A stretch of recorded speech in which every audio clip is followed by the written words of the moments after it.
Oh, hey there. Didn't see you come in. Welcome to Studio NPL. I'm Chris, and this is Will.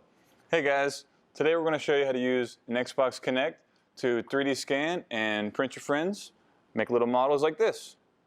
So we're going to be using printers like this and a scanner like that, and in the end we're going to have results like this. So if you guys are ready, why don't you come join us over here and we'll go ahead and get started. You ready? I'm ready. Let's go, Will. Let's go. Hey, thanks for joining us over here at the scanning station. So something important before we get started. Powering the Kinect and hooking up to the laptop is important before opening up Kinect. If you don't do that first, the Kinect program, it won't recognize your actual Kinect. So go ahead and do so.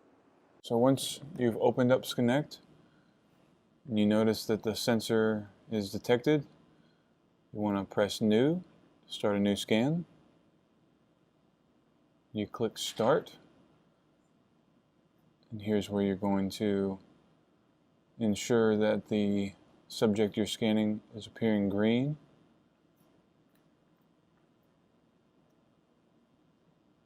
You can see what you're scanning in the box in the middle of the screen in full color, and then on the right what looks like a heat map. You want that to be green. Once you click the record button in the top left, it counts down and the scanning has begun.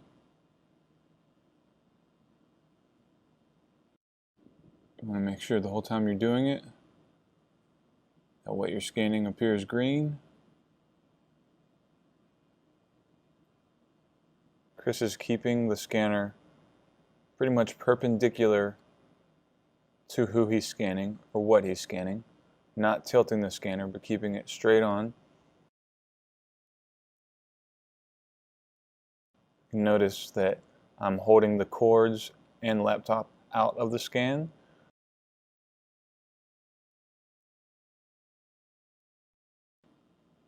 Here's our last area from the direct front. Click Stop when we're finished, and then the file processes.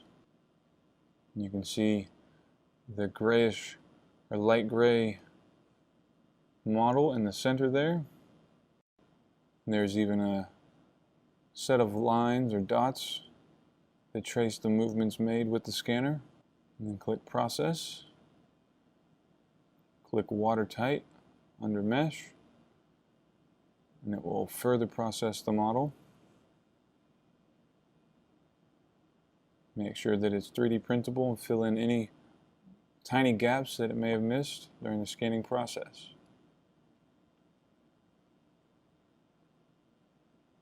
We can't print our model in full color on the printers we have. Save the file, export as an STL. You choose the units you'd like it to be exported as. And then you can either modify the file in some software like Tinkercad, or simply bring it in to your 3D printing software and have a little statue of your friend.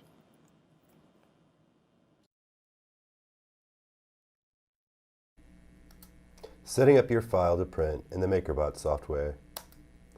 First, locate your file and add it to the MakerBot software. Go ahead and scale it to fit if it's too large for the actual platform. You can further adjust the scale to be the size that you actually need. Once you have the right size, go ahead and preview your print. The preview will show you the resolution, if you have your rafts on, and if you have your supports on. It'll also give you an estimated print time. You'll be able to see in this time lapse that the print is pretty accurate to what we scanned.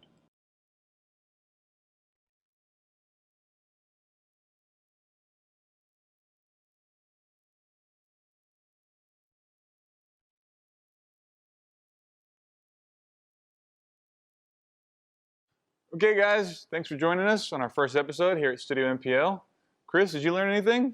I learned a lot about filming, how to scan and how to print everything. Hope you guys learned something as well, and hope you guys come to join us at our next episode. Bye, Until y'all. next time, bye.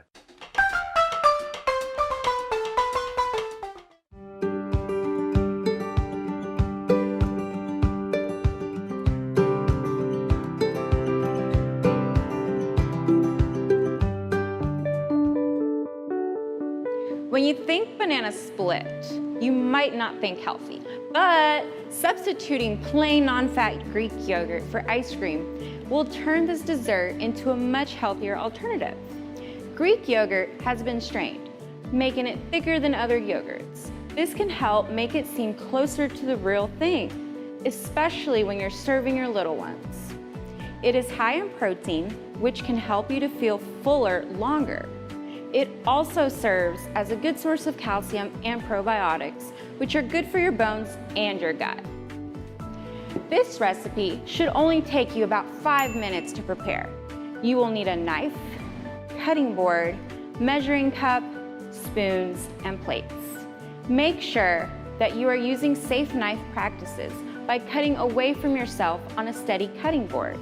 Split the bananas in half lengthwise, carefully with the knife. Then add half cup of Greek yogurt in the middle. You can sprinkle the yogurt with your desired toppings. Berries such as strawberries and raspberries, black and blueberries are a great option. They are high in antioxidants which protect our bodies as well as vitamins and minerals. They are also high in fiber which help reduce hunger and increases feelings of fullness. Berries are delicious and nutritious additions to cereals, salads, yogurt, or just eaten on their own. The Build Your Own Banana Split can become as loaded with healthy toppings as you and your family would like. Nuts or oats might be other good additions. This is another easy dessert that can become a family favorite.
Hi, I'm Shasta Brown. I am your guest mentor for Studio NPL, and we're actually going to be talking about how to make a quilt with scraps from scratch with no machines. So the first thing that you want to do is just if you have some extra fabric, doesn't matter what color, any combination that you want. And then you're going to take these scraps of fabric and you're going to cut them in squares, triangles, all different shapes. But for today, we're going to keep it really simple. So we're going to do squares. You're going to cut your squares in 3 inches, 4 inches, whatever your fabric allows. And then you're going to put them together in a pattern similar to this. You're going to have a white and a blue. You're going to alternate the colors so that you have a nice pattern. And this particular pattern is actually called a 9-patch because there are 9 pieces to this particular pattern.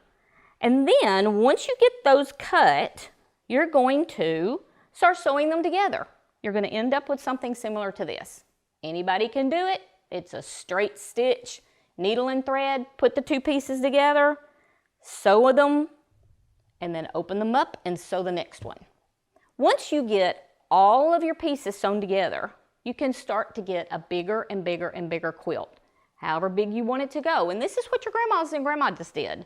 They took scraps from where they've made their shirts and their skirts and the different pants, and they put them together and they've made a patchwork quilt. Once you get all of the pieces together, you're going to have a larger piece, something similar to this. So once you have your entire quilt, however big that you want it to be and whatever pattern you want it to be, then we're going to actually stitch it together. We're going to quilt it. So you have your quilt top, and then you want to have a middle piece, which is called batting. A lot of times it's just cotton, really, really soft, and then you have a backing fabric. Whatever color you want it to be, it doesn't have to be anything that somebody else likes, whatever you like. Then you're going to put them together in a sandwich with the middle piece, the bottom, and then your quilt top. And this is what makes a quilt unique because we're going to stitch all of it together. When your grandmas and your great-grandmothers and even maybe your moms, when they were quilting, they actually would put them on a much larger frame. But if you have something similar to this, you basically make a sandwich, tighten it up, so that it's just enough where the fabric moves. You don't want it too tight so that you can't get your needle in it, but you don't want it too loose either. So this works out really good. Most of the time when you're stitching these, you want to have a pattern, but you can also just do straight stitching. To start out, that's probably the easiest thing to do. Initially, you're going to want to have a larger needle than what I'm using, so this one's kind of small. And then you just want to start stitching along the edges. So what we're going to do is we're going to start stitching beside this row and mimic that on all the way around every one of them. So we're going to put our thread in. We're going to pop it through the bottom. I'm going to sit down here.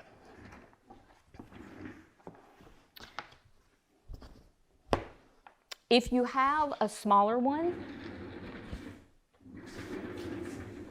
you can actually get the smaller ones like this instead of having a really long one or a really big one. And that might make it easier if you don't want to have anything that's really, really big because it's going to be easier to handle if it's a smaller piece. And I've already stitched some of the pieces in here. So that's what we're going to be duplicating on this one. They will tell you that if you can get 8 stitches to an inch, that is a master. I don't get quite that many. And so we just start stitching up and down. If you have the ability to put a lot of stitches on your needle, that's great too. Usually it's 3 or 4 because you want your stitches to be as close to the same length as possible.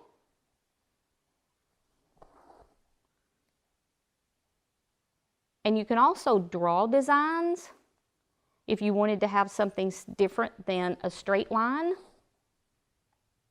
And then you just work through the entire quilt, block by block, and that's it. So while all of this was very simple, very concise, you could get a lot more detailed. The quilt that's in front of me is a quilt that was done by hand. So the pieces that are on top were hand appliqued to the background, and then all of the grid that you see was completely hand quilted, actually in this same frame. It took a long time, it's very tedious, you have to mark your grids so that you get everything really straight, but basically it was nothing but time, hands, and threads. Hope you enjoyed this. Get some fabric and happy quilting.